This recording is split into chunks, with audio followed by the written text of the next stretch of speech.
ఆ, అందరికీ నమస్కారం అండి. ఇక్కడ విచ్చేసిన మీడియా మిత్రులందరికీ, పాత్రికేయులకి అందరికీ, అలానే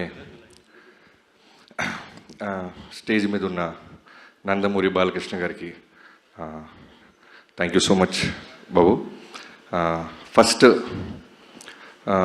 వాల్తెరి వీరే జరుగుతున్నప్పుడు వంశీ గారు నా దగ్గరికి వచ్చి డైరెక్ట్గా అడిగిన ఒకటి మాట, నీ సినిమా రిజల్ట్తో నాకు సంబంధం లేదు, నేను బాలయ్యబాబు గారితో సినిమా చేయాలి అని స్టార్ట్ చేశారు. అక్కడి నుంచి ఎప్పుడు కలిసినా బాలబాబు గారి గురించి మాట్లాడుకుంటూ ఉండేవాళ్ళం. సినిమా రిలీజ్ అయిపోయింది, తర్వాత మళ్ళీ బాలకృష్ణ గారితో ఓ రోజు మీటింగ్ అని చెప్పారు వంశీ.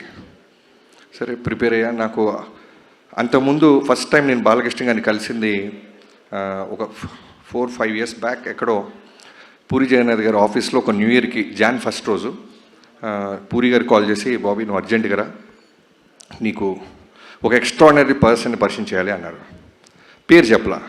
నేను చాలా ఉత్సాహంగా కార్ వేసుకొని వెళ్ళిపోయాను. న్యూ ఇయర్ రోజు పైకి వెళ్ళేసరికి సడన్గా ఒక వ్యక్తి చాలా సింపుల్గా కూర్చొని చాలా నార్మల్గా క్యాజువల్గా మాట్లాడుతూ అందరినీ నవ్విస్తున్నారు. అక్కడ చూస్తే బాలయ్యబాబు గారు.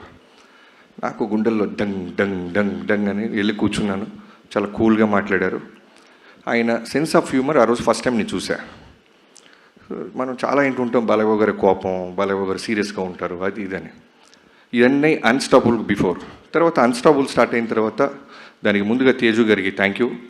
బాలయ్యబాబు గారిని దగ్గరగా చూసిన వాళ్ళకే తెలుస్తుంది ఒరిజినల్ బాలయ్యబాబు గారు ఎంత కూల్గా, ఎంత సెన్సిబుల్గా ఉంటారు, ఎంత జాయ్ఫుల్గా ఉంటారు, ఎంత ఫ్రీడమ్ ఇస్తారు అనేది. అదైన తర్వాత మళ్ళీ వంశీ గారితో పాటు నేను ఒకరోజు ఫైనల్గా ఒక మంచి రోజున బాలయ్యబాబు గారిని కలిసినప్పుడు మాట్లాడుకుంటూ ఆయన ఫస్ట్ నాకు 3 options ఇచ్చారు.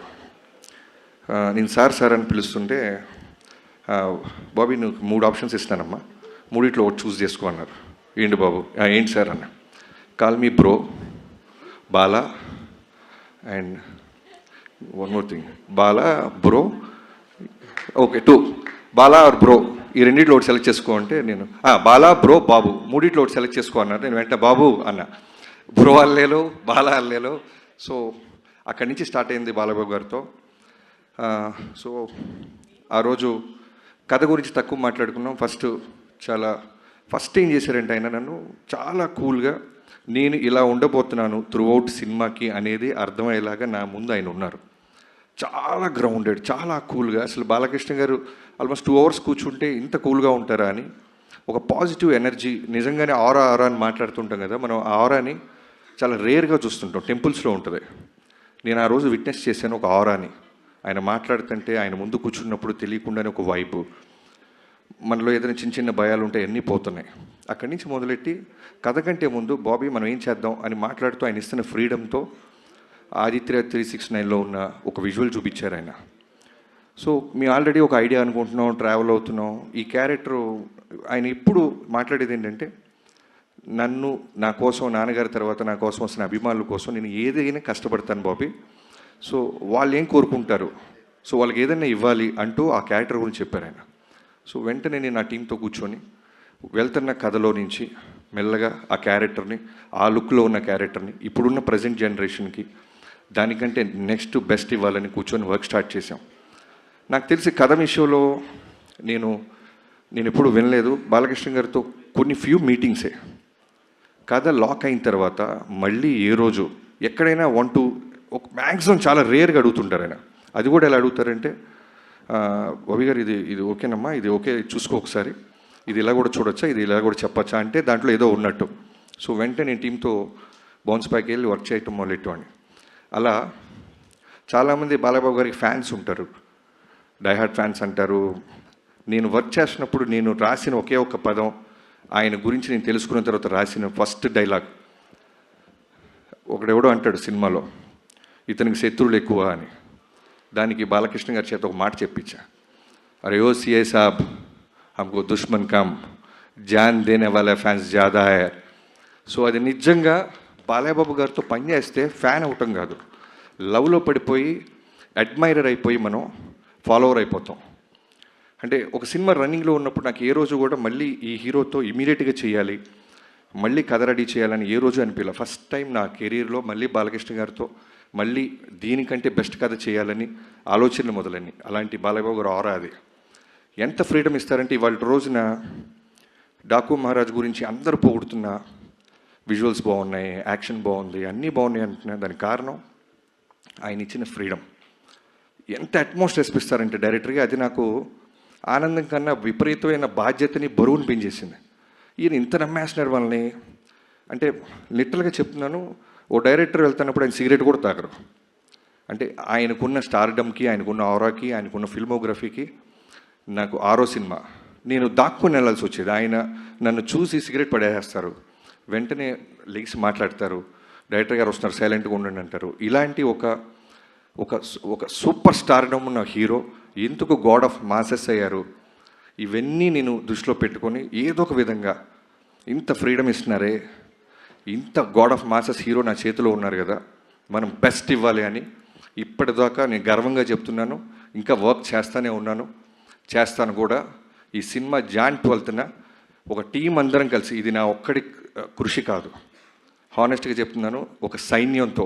ఇంకో డైలాగ్ కూడా ఉంటుంది, ఎవడో అంటాడు ఆయన వెనకాల ఒక ముఠా ఉంది అనేదో, అంటే ముఠా కాదు సైన్యం అంటారు. సో అలాంటి ఒక సైన్యం స్టార్ట్ చేస్తే డిఓపి విజయ్ కార్తిక్ కన్నన్ గారు.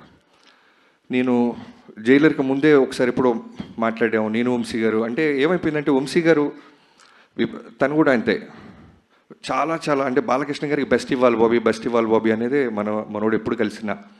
సో విజయ్ కార్తిక్ కన్నన్ గారి గురించి అడగంగానే వెంటనే టచ్లోకి వెళ్ళి ఆయన పిలిపించి కథ చెప్పడం జరిగింది. సో విజయ్ గారిని ప్రాజెక్ట్లో తీసుకురావడానికి ఫస్ట్ నేను థ్యాంక్స్ చెప్పాల్సింది వంశీ గారితో పాటు ఈక్వల్గా తేజు గారికి. సో నేను తేజు గారికి చెప్పి ఫిల్మోగ్రఫీ అంతా పంపించి, నేను వంశీ గారు ఇలా అనుకుంటున్నాం, ఒక కలర్ ప్యాలెట్ మారుద్దాం, నాన్నగారిని అందంగా చూపించాలి. నా స్వార్థం ఏంటంటే బాలకృష్ణ గారిని ది బెస్ట్ లుక్ ఇచ్చాడు బాబీ అనిపించాలి తేజు గారు అంటే. వెంటనే నాన్నగారితో మాట్లాడి విజయ్ గారి ఫిల్మోగ్రఫీ చూపించగానే ఇమీడియట్గానే యాక్సెప్ట్ చేశారు. సో జనరల్గా ఒక సినిమా అయిపోతుంటే మనం చాలా పనులు అయిపోయినట్టు ఉంటుంది, కానీ ఈ సినిమాకి చాలా ఎమోషన్గా ఉంది. ఒక బెస్ట్ డిఓపితో పనిచేశాను, ఒక బ్రదర్ అనాలా, తమ్ముడు అనాలా, అన్న అనాలా.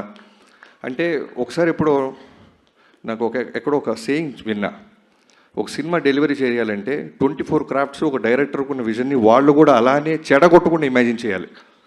బెటర్ చేయకపోతే పర్వాలేదు కానీ చెడగొట్టకూడదు. సో విజయ్ గారితో మొదలెట్టి నేను కథ అనుకున్నది ప్రతిరోజు, అంటే షూటింగ్కి జనరల్గా వచ్చే డిఓపిస్ని చూస్తాం, కానీ రైటింగ్ కూడా వచ్చేవాడు విజయ్ గారు. నాతో పాటు కూర్చుండేవాళ్ళు, నాతో పాటు వాదించేవాళ్ళు, ఎన్నో మాట్లాడుకుండేవాళ్ళం. చాలా గుడ్ సోల్. సో ఇప్పటిదాకా నా కెరీర్ లేని బెస్ట్ ఎందుకు వచ్చిందంటే, నా కథని ఫస్ట్ టైం ఆయన ఐస్తో చూశాడు. బాబీ గారు ఏంట్రా గొడవ పడుతున్నాడు, ఇదా వీడికి కావాల్సిందే అని. First day I still remember Balayya Babu గారి మీద ఒక షాట్ పెట్టాం మనం వెంకట్ మాస్టర్ నేతృత్వంలో.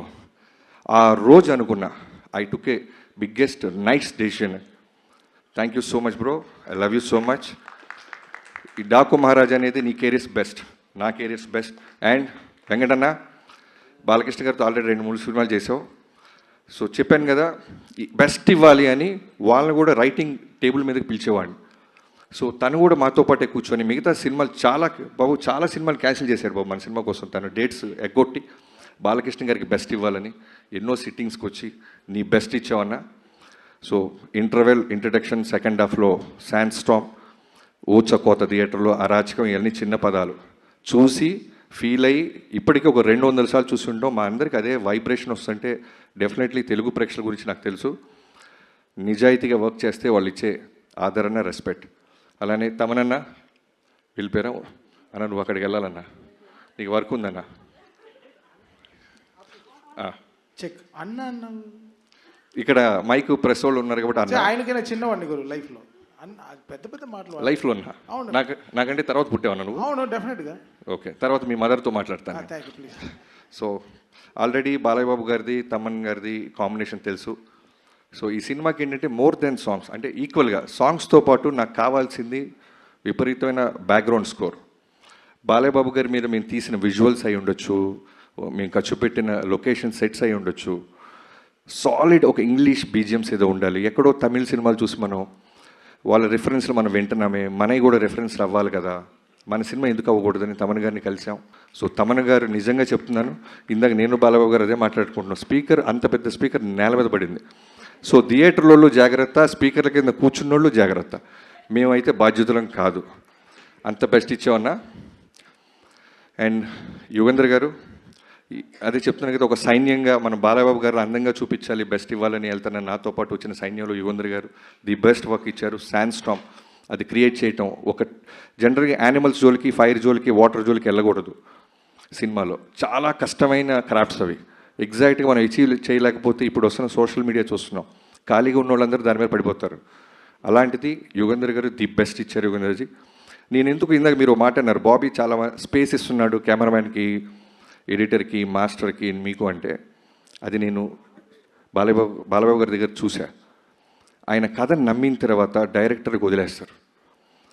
అంటే అలా వచ్చి కూర్చొని పొద్దున్నే 7 6 వచ్చి కూర్చొని, ఎండైనా, వానైనా, వర్షమైనా, తుఫానైనా, ఏమైనా సరే, ఇందాక చాలా మంచి రిఫరెన్స్ చెప్పావు బ్రో. ఫైర్లో చేసాం, స్పార్క్స్ పడుతున్నా కళ్ళార్పరు. శాండ్ స్టామ్ విపరీతమైన చుట్టూ ప్రొఫైలర్స్ పెట్టి గుర్రం నుంచి బాలబాబు గారిని తీసుకొస్తుంటే కన్నార్పరు. వర్షం పడుతున్నా అలానే ఎంత ఇంటెన్స్గా ఉంటారంటే, చేసి మళ్ళీ దగ్గరికి వచ్చి మీకు ఓకేనా. తర్వాత చాలా గుడ్ క్వాలిటీ ఏంటంటే, బాలబాబు గారికి డ్రామాలు ఇష్టం ఉండవు, ఓవర్ యాక్ట్ చేయకూడదు ఎవడు. అది నేను 3-4 డేస్లో అర్థమైపోయింది. మనం వెళ్ళిపోయి బాబు బాబు అంటే ఆయనకి నచ్చదు. అలానే ఫ్యాన్స్ ఎవరైనా వచ్చి కాళ్ళ మీద పడుతుంటే నచ్చదు. మీరు మీ పనులు చేసుకోండి, మా పనులు మేము చేసుకుంటాం. అంతగా ఫ్యాన్స్ని ప్రేమిస్తారు ఆయన. అవుట్డోర్స్కి ఫ్యాన్స్ వస్తే తిడతారు, ఎందుకు ఇంత దూరం వచ్చారు, మీకు పనులు ఉన్నాయి కదా, జాగ్రత్తగా వెళ్ళండి దారిలో అని.